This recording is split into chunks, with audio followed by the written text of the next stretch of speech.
안녕하세요. 이번 주부터 예언서 성경 통독을 시작하는데요.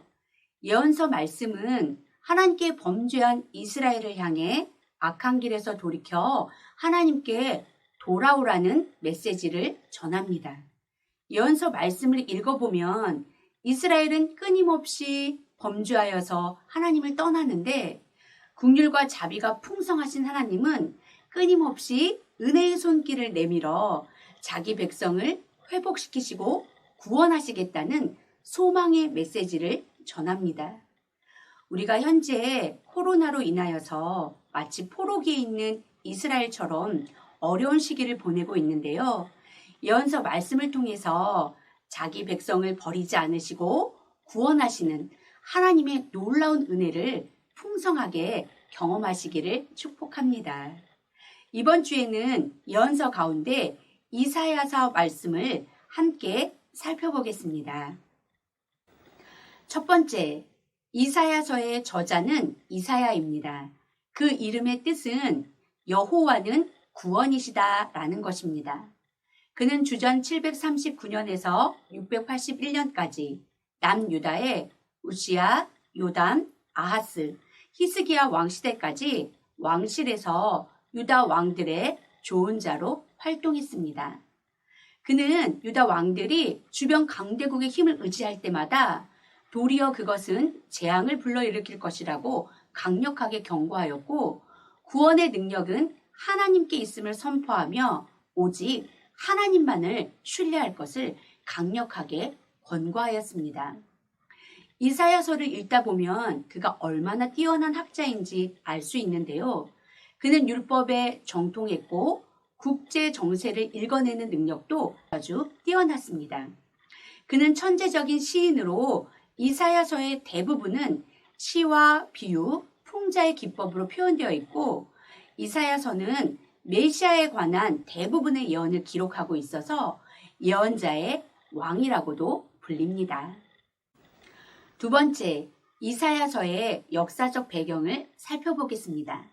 북이스라엘과 남유다로 분열된 이후에 구약시대의 국제 정세를 살펴보면 처음에는 아수르가 고대 근동의 패권을 장악하였고, 이후에는 바벨론이, 이후에는 바사, 페르시아 제국이 고대 근동의 패권을 장악합니다.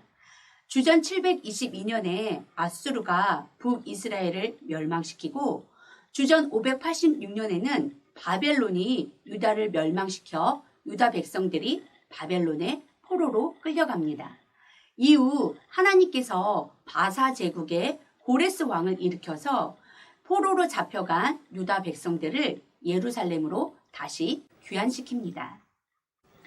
이사야가 주로 활동했던 이사야서의 전반부 1장에서 39장의 시대적 배경은 아수르의 세력이 강성했던 시기입니다. 북이스라엘의 위쪽에 있던 아람은 북이스라엘과 연합하여 아수르를 견제하고자 합니다. 이때 남유다에게도 함께 연합하기를 청하는데 남유다가 이를 거절합니다.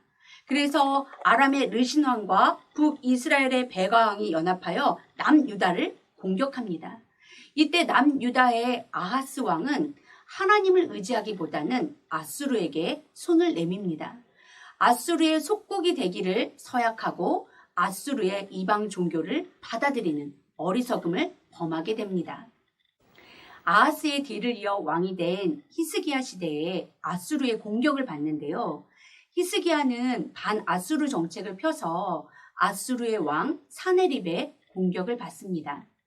당시 히스기야는 아버지와는 달리 하나님을 의지함으로 하나님께 기도하여 사네립을 물리치고 유다를 지켜냅니다.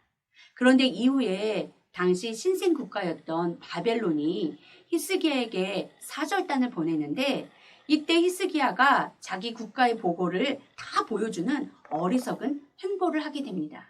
이 일을 계기로 이사야는 히스기야 이후에 유다가 바벨론에 의해 멸망하고 바벨론의 포로로 잡혀갈 것이라고 예언합니다. 이사야서 후반부 40에서 66장은 바벨론의 포로 생활과 그 이후 포로에서 귀환하는 시기를 배경으로 예언이 이루어집니다. 이스라엘의 회복과 구원, 그리고 예루살렘을 중심으로 한 새하늘과 새 땅의 종말론적 회복에 대해서 예언하고 있습니다.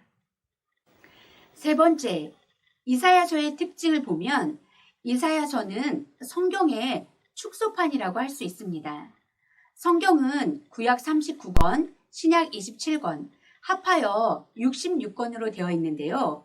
이사야서도 동일한 구조로 전반부 39장은 구약의 메시지를, 후반부 27장은 신약의 메시지를 담아 66장으로 구성되어 있습니다.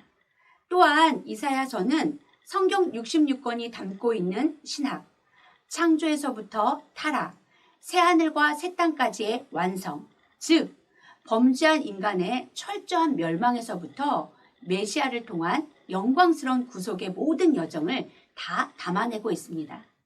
이사야서 한 권을 통하여서 성경 전체의 메시지를 읽을 수 있는 셈이지요. 1장부터 39장은 유다와 열방에 대한 심판의 메시지입니다.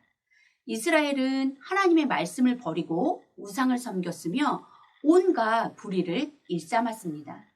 그럼에도 하나님께서는 너희 죄가 주홍같이 붉을지라도 눈과 같이 희어질 것이요 진홍같이 붉을지라도 양털같이 깨끗하게 될 것이라고 말씀합니다. 이스라엘이 자기 죄를 시인하고 고백하면 하나님께서 깨끗하게 용서해 주시겠다는 것입니다. 이사야서는 이스라엘의 죄를 알려주고 책망하면서 회개하고 돌아오라는 하나님의 사랑의 음성으로 가득 차 있습니다. 40장에서 66장까지는 메시아를 통한 회복과 하나님 나라에 대한 소망의 메시지입니다. 이사야는 바벨론의 포로로 끌려간 이스라엘이 다시 회복될 것이라고 선포합니다.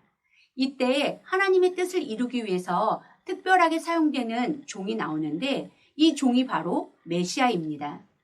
이사야서는 예수 그리스도의 탄생, 성육신과 사역, 십자가 고난과 죽음, 부활과 승천, 성령의 위로와 새하늘과 새 땅에 이르기까지의 내용을 상세히 다루고 있는데요. 예수 그리스도를 통한 구원의 메시지를 선포하고 있습니다. 이사야서는 하나님께서 온 세상의 주권자임을 강조하고 오직 구원이 하나님께 있음을 선포하며 하나님만을 신뢰할 것을 선포하고 있습니다. 이사야서 말씀을 통독하면서 구원의 하나님의 크신 은혜를 누리시기를 축복합니다.